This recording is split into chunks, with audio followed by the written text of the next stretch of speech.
The average age of the first time buyer has gone up quite a lot over the past few decades. But despite the average age of a first time buyer, I think the questions that people have are still the same. And I know for sure that the mistakes that people make are exactly the same. Today, I'm going to just talk you through a lot of the mistakes that first time buyers make. And they're easily avoidable if you follow this advice. So make sure you stay tuned until the end because I'm going to give you some great tips and advice.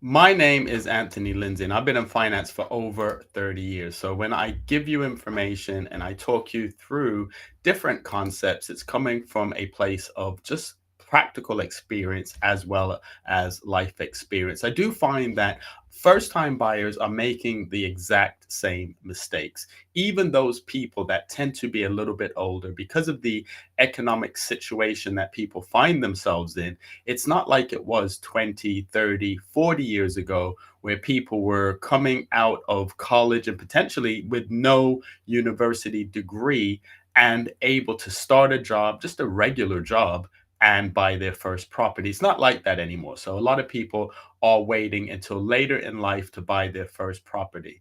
But even the older people tend to make the same mistakes as some of the younger people. So let's just look at the key mistakes that first time buyers make when getting their first home. The first thing that they make a mistake with is affordability. So salary minus expenses. So what is affordability? Affordability is your ability to repay your mortgage. So when you look at it as a mortgage being a really big loan, then you have to know that you're going to have to make repayments. So when you take out this really big loan, you're going to be repaying each month. In order to be able to repay, you have to have an income. So the lender is going to look at how much you're making and then determine how much you can afford to repay. So even if you're on a really good salary, and I see this quite frequently, people being on a really good salary, but their outgoings or the things that they're paying out on, like credit cards or loans or just general monthly expenses, is really high as well. So that would be your loan to debt ratio, or your income to debt ratio would be a better way of looking at it. So your income to debt ratio means if you're on £50,000 a year, which is a decent salary, but you're paying out £35,000 a year in expenses, then you only have £15,000 left. So you want to consider, what is your affordability? How much can you actually afford to repay each month when you get your mortgage? So mistake number one that people make is they just think about their salary, but they don't think about their outgoings and loans and credit cards and things of that nature. So you want to avoid that. You want to make sure that your income is good and your outgoings are as low as possible. Reason number two that people make, the number two reason, or the number two mistake that people make. The number two mistake that people make when assessing if they can buy their first home is the deposit. This can be a little bit tricky when you start talking in terms of getting a mortgage and loan to valuation, but you do want to speak to a mortgage broker to determine how much you need.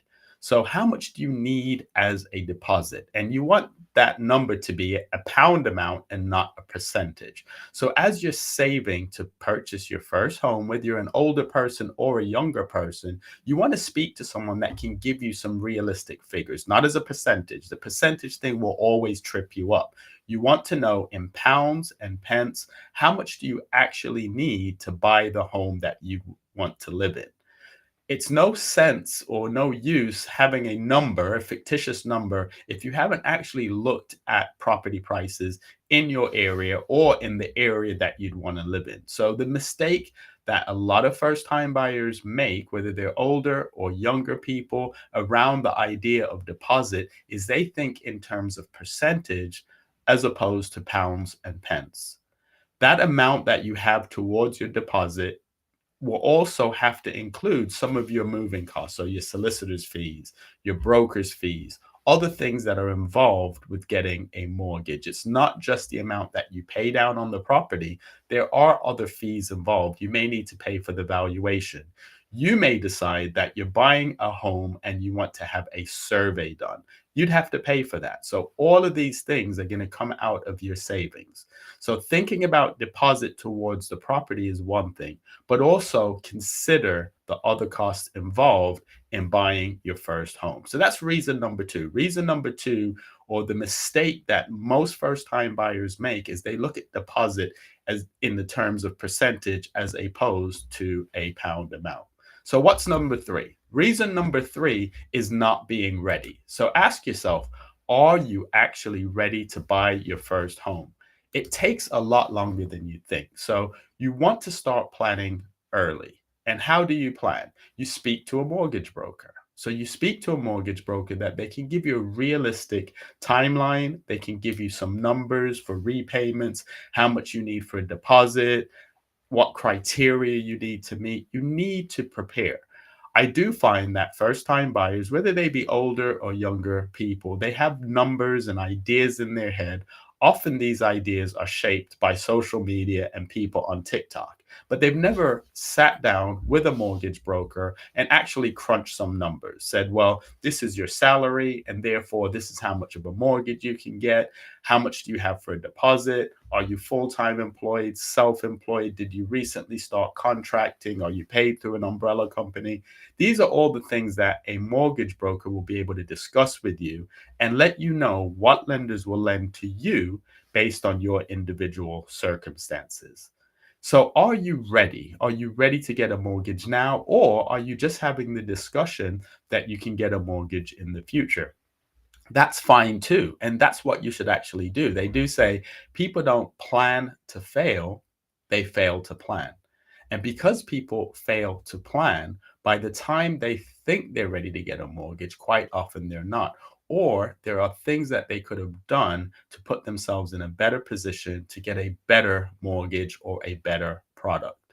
Even as far as changing jobs, some lenders will not lend if you are on probation. Some lenders will lend with just an offer letter. So if you know you're going to be making major changes in your job or in your just personal life, speak to a mortgage broker that you can understand how those things will impact your ability to get a mortgage. So thing number three, or the mistake that a lot of first time buyers make, is not being ready. And the reason why they're not ready is because they haven't done the process in the right order. And this would include going, looking at a house, making an offer, getting the offer accepted, and then deciding, oh, how much can I borrow? Let me go see a mortgage broker. You should always see a mortgage broker first. So, how much can you get? How do you know how much of a mortgage you can get unless you've actually sat down and talked to a mortgage broker? So, a quick multiple or a quick way of understanding how much of a mortgage you can get is to take your income, multiply it by four, and add the deposit. So I'll break that down. So let's just say you're on £50,000 a year. That's your income. That's your base income. That's without overtime. That's your guaranteed contractual income per year. So £50,000. If you multiply £50,000 times four, you get 200,000. That's how much of a mortgage you can get. You can get a mortgage for 200,000. However, that's not the house price. So the house price would be the mortgage amount that you can get plus your deposit. So let's just say you have £50,000.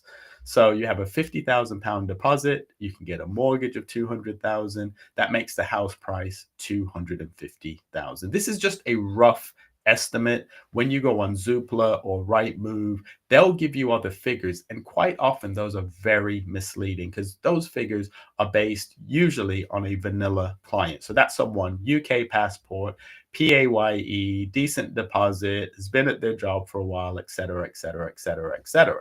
So the formula that I've just shared with you is a lot more conservative. And it also takes into account that although a lot of lenders will do a higher multiple than 4 times, it takes out what you might be paying as far as credit cards or loans, because your affordability, as I said earlier, is going to impact the mortgage amount that you get. So if you're on a high salary, but you also have high outgoings, it will reduce the amount of a mortgage that you will qualify for. So that's why I use a conservative figure of 4 times salary. But you want to know how much you can borrow before you start looking. You do want to get a feel for how much properties cost in areas that you'd want to live in. You also want to potentially be flexible with the places that you'd want to live. A mistake that a lot of people make is they want to go into the more established areas and buy the most expensive house, not understanding that one of the rules of real estate is it's better to have the least expensive home in the most expensive neighborhood than the other way around. Why is that? Because if you have the least expensive house in the most expensive neighborhood, then those other properties are pulling up your property price. So you can make relatively small changes to the property, and it can take up the property price because there's a lot of other properties in that area that cost more than yours does. However, in reverse, if you have the most expensive house, the other properties are pulling your property price down.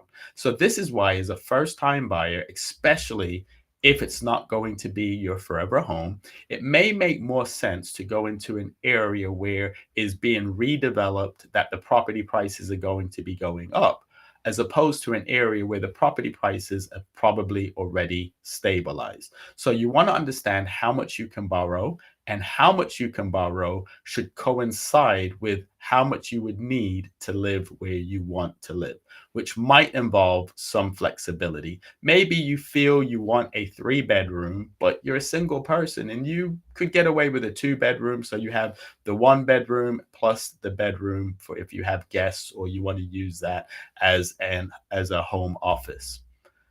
How do you proceed from here? So people will then say, all right, so I know how much I can borrow. I know how much the homes where I want to live cost. I know how much of a mortgage I can get, and I have my deposit.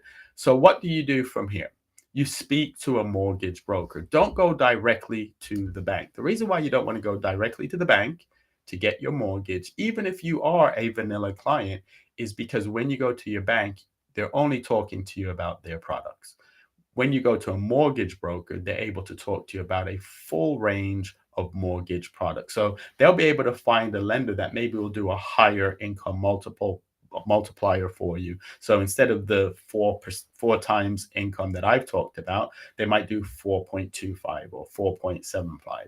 You may have had some missed payments or late payments, CCJs or defaults, which means that you're not going to qualify with that particular lender. By going to a mortgage broker, they'll be able to find a lender that will lend to you based on what's called manual underwriting. So it's a situation where the computer just doesn't say no. The broker actually gets the opportunity to find a lender that you meet the criteria for and find you the best price over the shortest term within your budget. The other thing that you want to make sure that you do is check your credit report.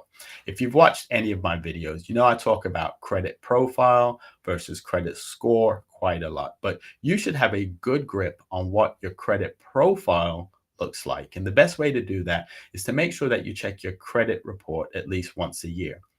We use checkmyfile.com. Now, I'm not paid to say that, and I don't make any money off sending people over to check my file. But the reason why my firm and most firms I've worked for use Check My File is because it's the comprehensive 3 bureau report. So Equifax, Experian, and TransUnion. Not every lender reports to every reporting agency. So that's why, as a broker, it's very useful for me to be able to see all three, to see if you're on the electoral voters roll, to see if you've had any missed payments, late payments, CCJs. Even if those CCJs or late payments are going to fall off your credit due to the time since you've made those late payments, I still need to see them. I can also see searches. And because you're producing the Check My File report, you get an opportunity to look through it. I do find that most of the time people see their credit file and they're surprised, either because their score is better than they think it thought it would be, or it's worse than they thought it would be. But either way, most people don't have a solid grip on what their credit score looks like. So just checking your credit report once a year is helpful, but I would say to check it twice a year. And don't forget, be flexible. If you're buying your first home, it may not be your forever home, or you may think it's going to be your forever home, but it doesn't end up being that. So be flexible, think outside the box, but also take into account where you plan on being in the future. So, do you need the flexibility of having a mortgage that is a short fixed term? So, maybe a 2 year fixed term. Or do you want a long fixed term? Be flexible, have the conversation with your broker, be open, be honest, be transparent, and allow the professional to guide you. As a professional, we will do our very best to give you the best advice, but ultimately, only you know what's best for you and your family. And we can only guide you if you give us as much information as possible. But so always be honest. If you don't feel that you can be honest with your mortgage broker, then you shouldn't be working with that particular individual. How do you find a mortgage broker? All right. The best way to find a good mortgage broker is by getting a referral from a friend or family member that has used that broker recently, not 7 years ago, not 10 years ago. The reason why these referrals are good is because you can ask your friend or family member what they liked about this broker. Getting you the very best deal is obviously very important. But does that broker answer questions? Is that broker easily available and accessible? Does that broker have weekend appointments or evening appointments? These are all things that are very important. And depending on your learning style, different brokers might be better for you. So I like to explain things. I take my time. I'll hold the hands of my clients as much or as little as they want me to. I can refer solicitors to them if they need a builder, etc. Some people don't want or need that. But regardless of what you feel you want or need, make sure you listen, make sure you read, make sure you ask questions. A lot of the issues that come about aren't because mortgage brokers don't do a great job. Quite frequently, the issue is that people don't listen or they don't ask questions. So even if you are kind of unsure about something, you should always ask questions to clarify. If you're not sure about what a term means, then you should ask that question, that the mortgage broker can go through that with you. So keep saving. That's the other thing that you want to do. Just keep saving money. And as a tip, your current account probably isn't going to give you the highest interest rate. So you should go to Money Savings Expert, do your due diligence, search the savings accounts, and find a high interest savings account that gives you access on the terms that you need. So if you're saving and you know that you don't need that bulk of money in the next 6 months, maybe a savings account where you need to give a 30-day notice or a 60-day notice would be better for you, because you're going to get a higher interest rate and you know that you're not going to ever need that money in a rush. So make sure you keep saving, make sure that you're saving in a high interest savings account. And as I said, get a feel for how much the houses where you'd want to live cost. So start looking, but don't make any offers yet because you don't have an agreement in principle yet. So you haven't verified how much you can actually borrow. So you want to speak to a mortgage broker. And if you speak to me, I will do a free mortgage capacity report. A mortgage capacity report will tell you how much you can borrow now. And after we've talked through your goals and when you're actually looking to buy, I can put together a blueprint, a step by step plan on how to get to where you want to be. So, how to get to the amount that you need in savings, as well as how to make sure that you are within the criteria for the best lenders, that you can get the best mortgage for you based on your criteria. I don't make these videos to give financial advice, legal advice, or tax advice. The reason why I make these videos is to just talk through concepts and mortgage related topics. If there's something you'd like me to talk about, make sure you put that in the comments. But always speak to a professional. Always make sure you do your due diligence and ask questions, because getting a mortgage can be super exciting, but it's also very stressful if you don't do it right. If you're not working with the right person, it can be a very stressful situation. My name is Anthony Lindsay, and I've been in finance for over 30 years. So I'm here to give you guidance and support if you do need a mortgage broker. If you have a friend or family member that does not know how to find a good mortgage broker, I'd appreciate if you shared this video and all of my other videos with them. Thank you for watching, and I appreciate your continued support. This is a really small channel, so if you've even watched it for 1 minute and you found anything in it valuable, please subscribe, because that will tell the YouTube algorithm that what I'm making is valuable to the people that are watching. And always share, always do your due diligence. Just because I have a YouTube channel, it doesn't mean that you should follow everything that I do. Always speak to a licensed professional who understands your individual circumstances.